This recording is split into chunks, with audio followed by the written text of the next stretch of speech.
жатырмыз. Бізде жолдас Маты Динара, ол университетте мұғалім болған. Біздің спонсорымыз қазір Изумруд Основатель, Калиев Гүлжахан Фатима. Енді мынандай нәрседе, мысалы қазір істеп жүрген жұмысыңызды сіз балаңызға қалдыра аласыз ба? Бізде қазір спонсорымыз Ақанаға былтыр жола несінен қайтыс болды, бірақ автоматты түрде бизнесті қазір қызы істеп жатыр. Гүлжахан ханымға ай сайын 3 шақырысқа гонорар түсіп жатыр да. Енді басқа жерде ондай жоқ та.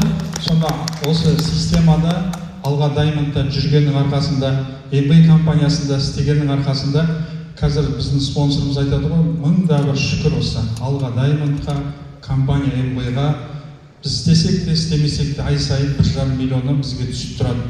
Біз істесек те істемесек те жылда саяхатқа барып тұрады. А басқа жерде ол бар ма дейді.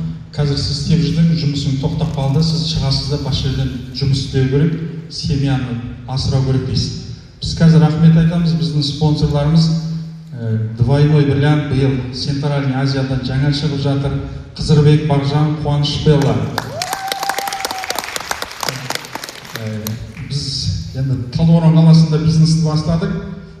Изумруд жауып біз о жерден үй алдық. Енді былай көп адамдар госслужбаға кіргенде біз жаңағы Ерлан Құсат 99 жылы госслужбаға кірдік, содан карьера қуып келеді.